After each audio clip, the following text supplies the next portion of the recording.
Shalom, selamat pagi, haleluya. Kita hari ini boleh berjumpa dalam renungan singkat di hari Kamis tanggal 24 Agustus 2023. Mari kita berdoa terlebih dahulu untuk firman yang akan kita dengar di pagi hari ini. Bapa yang baik, kami bersyukur buat kasih setia Tuhan. Terima kasih buat hari yang baru. Terima kasih buat berkat-Mu, nafas kehidupan. Kami boleh ada di hari ini semua karena anugerah Tuhan. Kami boleh berada di pertengahan minggu ini semua berkat Tuhan. Hari ini Tuhan bicara, kami siap untuk menerima firman-Mu. Demi nama Yesus, haleluya, amin. Ada satu kisah di dalam Injil Lukas pasalnya yang kelima. Waktu itu Yesus mengajar di atas perahu, lalu kemudian dia berkata kepada Simon Petrus di dalam Injil Lukas pasal 5 ayat yang keempat. Setelah selesai dia berkata kepada Petrus, "Dayunglah perahu ini ke tempat yang lebih dalam, lalu tebarkanlah jalamu di sana untuk menangkap ikan." Lalu Petrus menjawab dalam ayatnya yang kelima, Lukas 5 ayat 5. Jawab Petrus kepadanya, "Guru, sudah sepanjang malam kami bekerja keras dan tidak mendapatkan apa-apa, tetapi karena Engkau yang mengatakannya, baiklah, saya dan anak buah saya akan menebar jala-jala kami." Bapak Ibu Saudara sekalian, jadi waktu Yesus sedang mengajar dan berada di atas perahu Petrus, itu Petrus baru saja pulang dari menjala. Dan saya percaya Yesus tahu Petrus sedang mengalami masalah, mengalami kesedihan, mengalami pergumulan.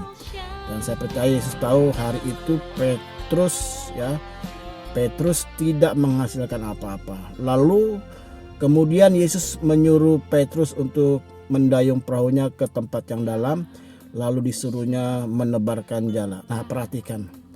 Masalahnya yang menyuruh ini adalah Yesus yang bukan asli orang yang hidup sebagai nelayan.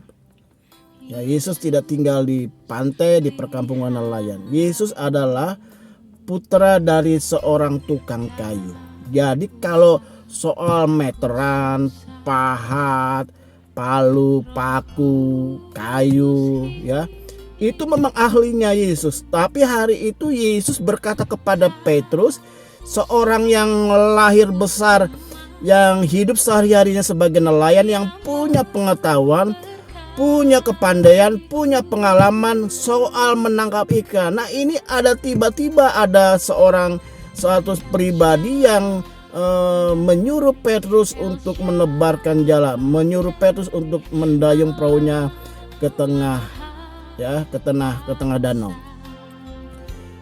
Dan ini yang memberitahu adalah yang tidak punya pengalaman di bidang nelayan, di bidang penangkapan ikan. Nah, tetapi kita perhatikan, walaupun awalnya Petrus ada sedikit menyangga atau memberikan penjelasan bahwa semalam-malaman sudah menangkap ikan dan tidak dapat apa-apa. Lalu tiba-tiba Yesus menyuruh. Nah, kita perhatikan, Yesus menyuruh bukan sekedar menyuruh. Amin. Kalau Yesus meminta sesuatu kepada kita, bukan sekedar memerintah, bukan sekedar meminta sesuatu kepada kita, tapi Tuhan punya cara, Tuhan tahu apa yang Dia katakan. Nah, Yesus tahu kondisi Petrus.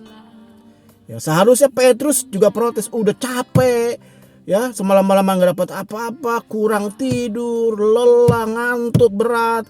Tiba-tiba ada pribadi yang ngomong soal cara menangkap ikan. Tapi perhatikan di dalam ayat yang kelima tadi, tetapi karena engkau, dikatakan tetapi karena engkau yang mengatakannya, baiklah, saya dan anak buah saya akan menebar jala-jala kami. Ini terjemahan baru, jadi bicara agak sedikit berbeda tulisannya ya.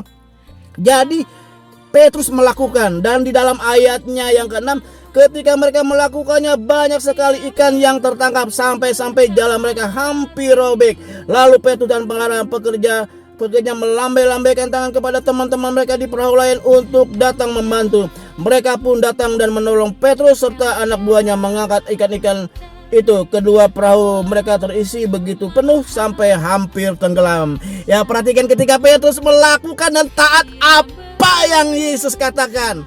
Kita perhatikan, tidak hanya mereka menangkap ikan untuk mereka, tapi tangkapan ikan mereka itu juga dapat berbagi kepada orang lain. Haleluya. Bapak Ibu sekalian, kadang-kala kita menemukan ada orang-orang yang kita anggap nggak punya pengalaman, nggak punya pengetahuan, nggak ada pendidikan di situ. Tiba-tiba dia nyuruh, bahkan nyuruhnya di waktu yang tidak tepat ya. Lagi stres, lagi punya masalah, lagi capek, lagi lelah, ya kurang tidur, tiba-tiba datang ya menyuruh ini itu. Tetapi kalau itu atas perintah Tuhan, pesan Tuhan, saya percaya itu akan mendatangkan berkat bagi kita. Jadi ketaatan kita harus mengalami progres ya, sejalan dengan bertambahnya pengalaman kita akan Yesus. Itulah pertumbuhan iman yang benar. Mukjizat masih ada ketika kita belajar taat apa yang Tuhan suruh perintahkan kepada kita. Kiranya firman Tuhan pagi hari ini menjadi berkat bagi Bapak Ibu sekalian. Tuhan Yesus memberkati. Kita berdoa. Bapa di surga, kami bersyukur untuk firman-Mu. Kami belajar taat akan perintah-Mu. Kami belajar taat mentaati setiap firman yang disampaikan bagi kami hari ini. Tuhan berfirman, Tuhan juga mengajar kami untuk belajar taat. Tuhan menolong setiap pergumulan kami, dan kami mengalami kelepasan, kemenangan, kemerdekaan, pemulihan, bahkan kesembuhan ketika kami belajar taat kepada perintah-Mu, kepada hamba-hamba-Mu, utusan-utusan-Mu, kepada wakil-wakil-Mu Tuhan. Terima kasih Tuhan. Terima kasih untuk hari ini. Kami sepakat bersama-sama demi Allah Bapa, Allah Anak, Allah Roh Kudus, yaitu dalam nama Tuhan Yesus Kristus kami buka hari yang baru. Kami buka